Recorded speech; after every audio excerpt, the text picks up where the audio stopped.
Agora nós vamos finalizar com a curva coordenada, mas antes disso, no final da aula, eu fiquei com uma dúvida aqui em relação às duas potagens de velocidade máxima e 1.1 da velocidade stall para a resposta ao degrau, que no caso a resposta ao degrau é a resposta ao comando do piloto, e estava invertido mesmo. Se eu olhar aqui o P-step, que é calculado para duas condições de velocidade, a gente vê que na primeira linha o P é menor e na segunda linha o P é maior. Então, por ordem de plotagem, em primeiro e segundo, o correto é que venha 1.1 de v de stall na legenda e depois velocidade máxima. Estava invertido. Eu vou executar aqui agora. A gente vê que a velocidade máxima vem primeiro e depois vem 1.1 da velocidade stall em segundo. Só que primeiro vem 1.1 de v de stall e depois vem velocidade máxima. E aí vai fazer mais sentido. A gente vai ver que o P de step aqui para velocidades maiores, ele tem que ser maior. E agora faz mais sentido. Só olhar aqui para esse vetor, ver a ordem de cálculos e colocar aqui na ordem de legenda. Então a ordem de cálculo, velocidade mais baixa, depois velocidade maior. E aqui na legenda tem que ser velocidade mais baixa e depois velocidade maior. Entrando aqui na curva coordenada, a curva é realizada inclinando a aeronave usando ailerons e, durante essa manobra, o leme atua coordenando a curva. Lembra que se a aileron der flat, pode ocorrer um arrasto maior de um lado ou de outro e a gente precisa coordenar essa curva. Algumas condições são necessárias. Não tem uma aceleração lateral, não vou saber te explicar nesse momento. Raio de giro constante. Quando a gente fala em raio de giro, a gente já vai entender que o raio de giro, mas é esse RT aqui, então se ele começou a fazer a curva nesse ponto e ele quer chegar no outro, então ele vai realizar um raio aqui. E esse raio tem que ser constante. A taxa que o giro tem que estar correndo é constante. Existe uma distribuição uniforme de combustível entre os tanques de combustível esquerdo e direito. Isso aqui não é problema para o design e conforto do passageiro. Esses dois últimos pontos não são preocupações do aerodesign. O esquema da curva coordenada é dado abaixo.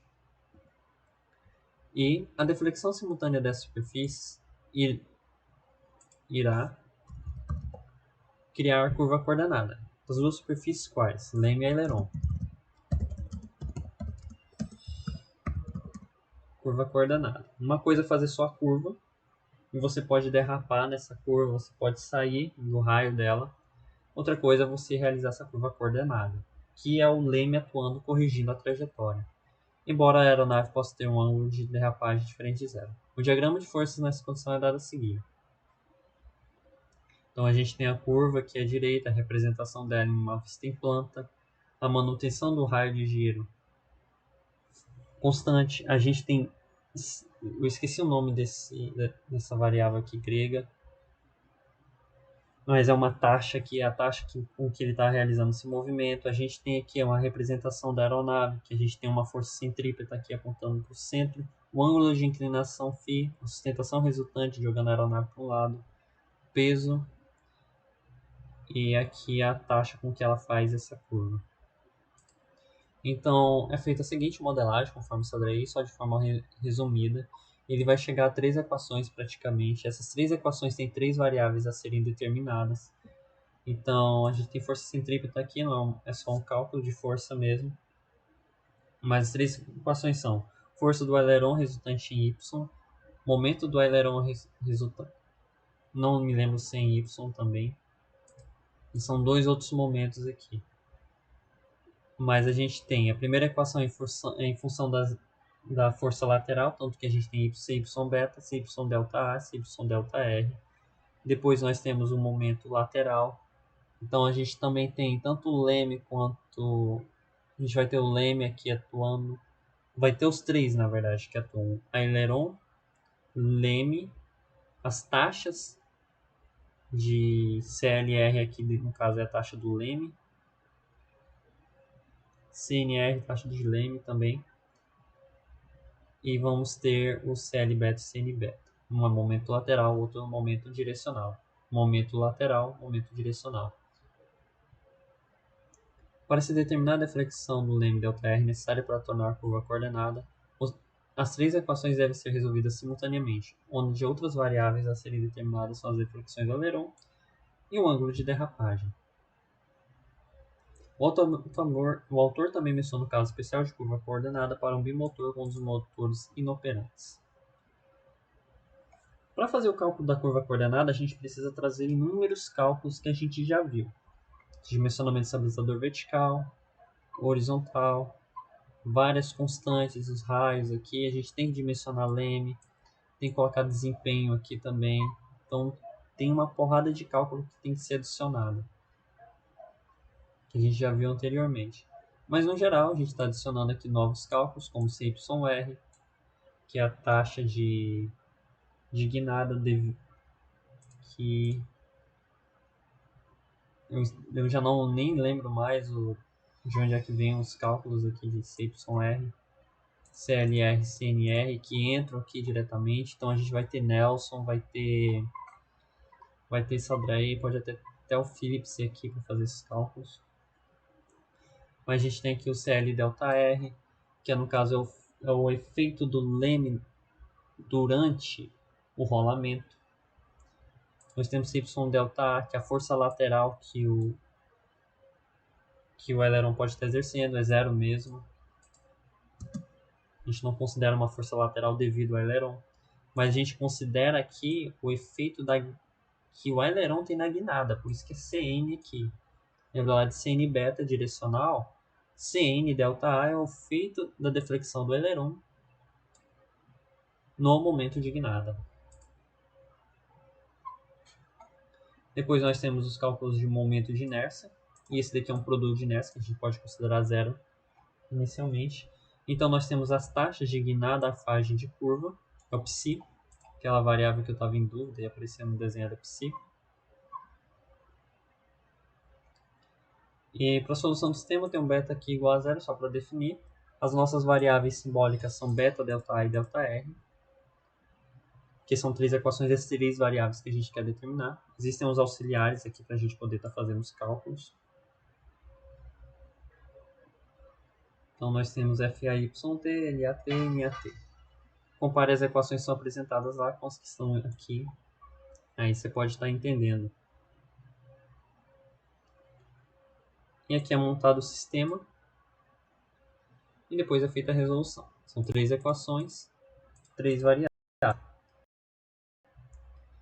E eu acredito que a ordem na qual elas são obtidas é dessa forma aqui.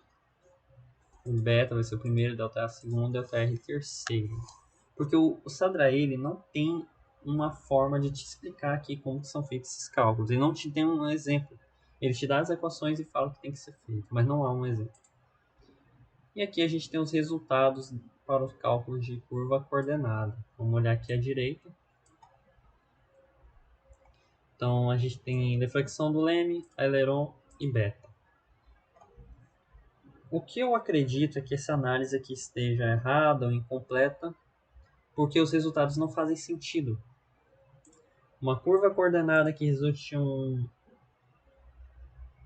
valor positivo aqui de beta e tenha um ΔR em dois valores negativos de deflexão, não te dá uma certeza de que o resultado esteja certo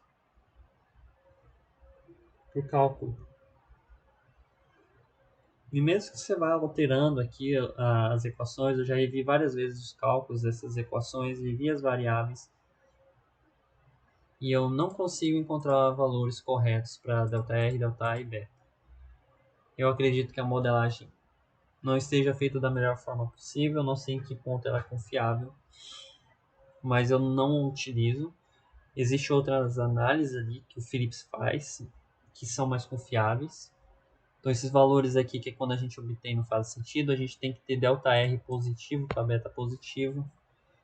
E assim, a gente tem dois valores negativos aqui. E não tem como interpretar se esses resultados são corretos.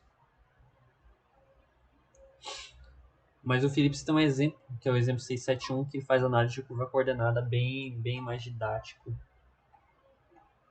Faz mais sentido. Essa análise está sendo mostrada aqui por questões de documentação. Então ela foi utilizada até 2019. Não precisa mais colocar porque já tem um exemplo do Phillips para curva coordenada. não apresenta resultados confiáveis, a gente não pode estar comparando, pode comparar ali com os resultados do Phillips, mas eu não cheguei a fazer isso. Ela foi substituída pela análise de curva coordenada proposta por Phillips no exemplo 671. Então aqui a gente termina essa parte do aileron, é bem grande, assim, a gente precisa discutir bastante, mas para que você tenha um domínio aqui dessa superfície. Então, o que é feito na prática? Feita análise do Roscan, para Bank pelo tempo e resposta ao degrau. Sim, essa parte de curva coordenada, que a gente extrai daqui mesmo, são os dois gráficos pelo Roscan e o dimensionamento aqui da superfície de controle. Mas agora você já tem uma ideia de como é que tem que ser feito e quais são os outros métodos de fazer. Por que o do Roscan é utilizado? Porque ele é uma aproximação que vem das equações de movimento e não é uma interpretação do fenômeno físico ali conforme outro autor, no caso Sadraí. Então é isso, a gente fecha essa parte aqui do aileron e daqui vem a parte de análises.